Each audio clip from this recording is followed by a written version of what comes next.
السلام علیکم ورحمۃ اللہ وبرکاتہ نحمد و نصلی علی رسولہ الکریم اما بعد فاعوذ باللہ من الشیطان الرجیم بسم اللہ الرحمن الرحیم رب اشرح لی صدری ویسر لی امری واحلل عقدۃ من لسانی یفقهوا قولی اللہم نور قلوبنا بالقرآن وزین اخلاقنا بالقرآن ونجنا من النار بالقرآن وادخلنا فی الجنت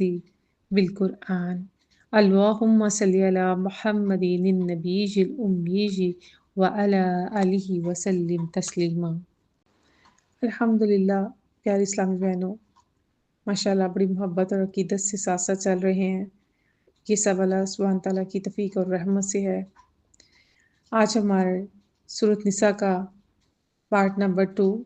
آیت نمبر 24 سے 60 تک ہم کمپلیٹ کریں گے۔ اعوذ باللہ من الشیطان الرجیم، بسم اللہ الرحمن الرحیم۔ اور شوہر والی عورتیں بھی تم پر حرام ہیں سوائے ان کے جو شرعی طریقے سے تمہارے ملک میں آ جائیں۔ ان احکام حرمت کو اللہ نے تم پر فرض کر دیا ہے اور ان کے سوا سب عورتیں تمہارے لیے حلال کر دی گئی ہیں تاکہ تم اپنے اموال کے ذریعے طلب نکاح کرو، پاک دامن رہتے ہوئے، نہ کہ شہوت رانی کرتے ہوئے۔ پھر ان میں سے جن سے تم نے اس مال کے عوض فائدہ اٹھایا ہے انہیں ان کا مقرر شدہ مہر ادا کر دو، اور تم پر اس مال کے بارے میں کوئی گناہ نہیں جس پر تم مہر مقرر کرنے کے بعد باہم رضامند ہو جاؤ۔ بے شک اللہ خوب جاننے والا، بڑی حکمت والا ہے۔ اور تم میں سے جو کوئی اتنی استطاعت نہ رکھتا ہو کہ آزاد مسلمان عورتوں سے نکاح کر سکے تو ان مسلمان کنیزوں سے نکاح کر لے جو شرعاً تمہاری ملکیت میں ہیں، اور اللہ تمہارے ایمان کی کیفیت کو خوب جانتا ہے۔ تم سب ایک دوسرے ہی کی جنس سے ہو، پس ان کنیزوں سے ان کے مالکوں کی اجازت کے ساتھ نکاح کرو اور انہیں ان کے مہر حسب دستور ادا کرو، در حالانکہ وہ عفت قائم رکھتے ہوئے قید نکاح میں آنے والی ہوں، نہ بدکاری کرنے والی ہوں اور نہ در پردہ آشنائی کرنے والی ہوں۔ پس جب وہ نکاح کے حصار میں آ جائیں، پھر اگر بدکاری کی مرتکب ہوں تو ان پر اس سزا کی آدھی سزا لازم ہے جو آزاد کنواری عورتوں کے لیے مقرر ہے۔ یہ اجازت اس شخص کے لیے ہے جسے تم میں سے گناہ کے ارتکاب کا اندیشہ ہو، اور اگر تم صبر کرو تو یہ تمہارے حق میں بہتر ہے، اور اللہ بخشنے والا مہربان ہے۔ اللہ چاہتا ہے کہ تمہارے لیے اپنے احکام کی وضاحت فرما دے اور تمہیں ان نیک لوگوں کی راہوں پر چلائے جو تم سے پہلے ہو گزرے ہیں، اور تمہارے اوپر رحمت کے ساتھ رجوع فرمائے، اور اللہ خوب جاننے والا، بڑی حکمت والا ہے۔ اور اللہ تم پر مہربانی فرمانا چاہتا ہے، اور جو لوگ خواہشات نفسانی کی پیروی کر رہے ہیں وہ چاہتے ہیں کہ تم راہ راست سے بھٹک کر بہت دور جا پڑو۔ اللہ چاہتا ہے کہ تم سے بوجھ ہلکا کر دے، اور انسان کمزور پیدا کیا گیا ہے۔ اے ایمان والو، تم ایک دوسرے کا مال آپس میں ناحق طریقے سے نہ کھاؤ سوائے اس کے کہ تمہاری باہمی رضامندی سے کوئی تجارت ہو، اور اپنی جانوں کو مت ہلاک کرو، بے شک اللہ تم پر مہربان ہے۔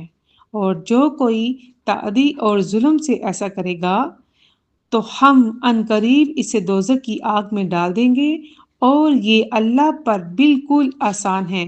اگر تم کبیرہ گناہوں سے جن سے تمہیں روکا گیا ہے بچتے رہو تو ہم تم سے تمہاری چھوٹی برائیاں مٹا دیں گے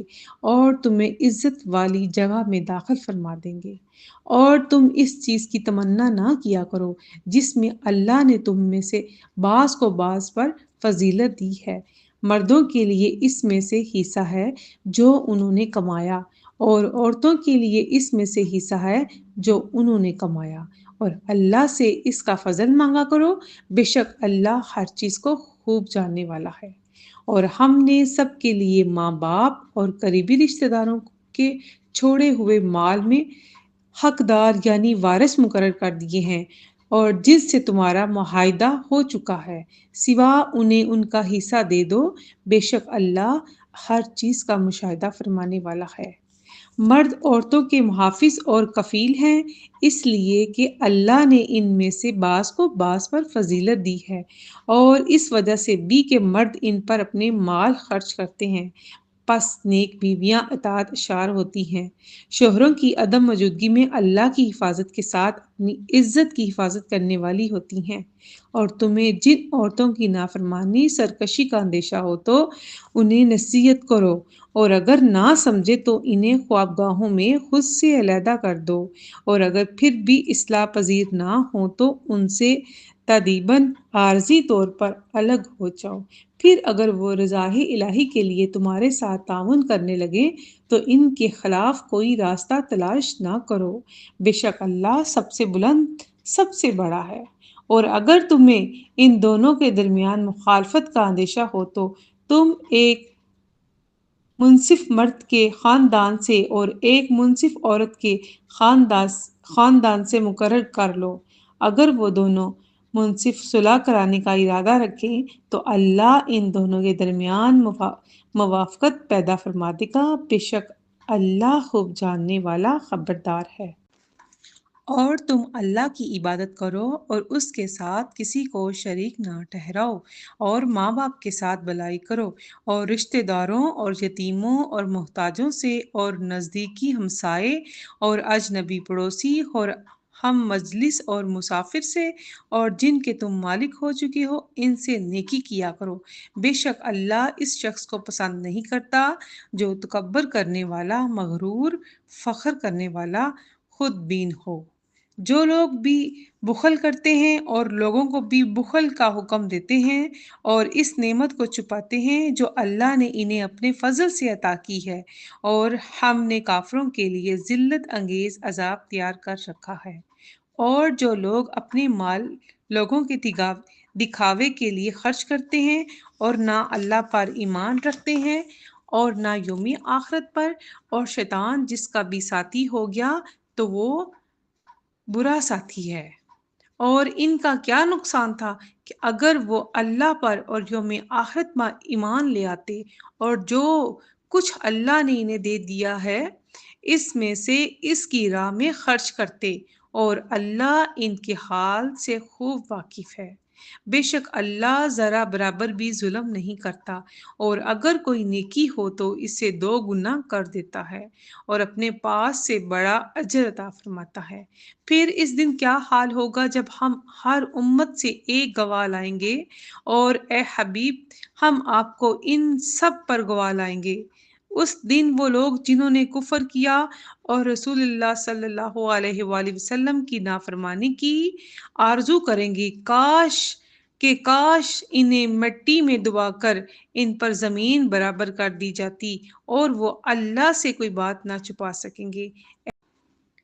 اے ایمان والو، تم نشہ کی حالت میں نماز کے قریب مت جاؤ یہاں تک کہ تم وہ بات سمجھنے لگو جو کہتے ہو، اور نہ حالت جنابت میں نماز کے قریب جاؤ تاں کہ تم غسل کر لو، سوائے اس کے کہ تم سفر میں راستہ طے کر رہے ہو، اور اگر تم بیمار ہو یا سفر میں ہو، یا تم میں سے کوئی قضائے حاجت سے لوٹے، یا تم نے اپنی عورتوں سے مباشرت کی ہو، پھر تم پانی نہ پا سکو تو تم پاک مٹی سے تیمم کر لو، پس اپنے چہروں اور اپنے ہاتھوں پر مسح کر لیا کرو، بے شک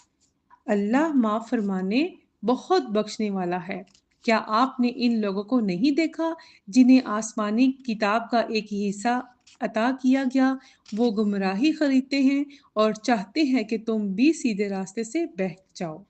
اور اللہ تمہارے دشمنوں کو خوب جانتا ہے، اور اللہ بطور کارساز کافی ہے، اور اللہ بطور مددگار کافی ہے۔ اور کچھ یہودی تورات کی کلمات کو اپنے اصل مقامات سے پھیر دیتے ہیں اور کہتے ہیں ہم نے سن لیا اور انہیں مانا، اور یہ بھی کہتے ہیں سنیے، معاذ اللہ آپ سنوارے نہ جائیں، اور اپنی زبانیں مروڑ کر دین میں تانہ زنی کرتے ہوئے رائنا کہتے ہیں۔ اور اگر وہ لوگ اس کی جگہ یہ کہتے کہ ہم نے سنا اور ہم نے اطاعت کی، اور حضور ہماری گزارش سنیے اور ہماری طرف نظر کرم فرمائیے، تو یہ ان کے لیے بہتر ہوتا، اور یہ قول بھی درست اور مناسب ہوتا، لیکن اللہ نے ان کے کفر کے باعث ان پر لعنت کی، سو تھوڑے لوگوں کے سوا وہ ایمان نہیں لاتے۔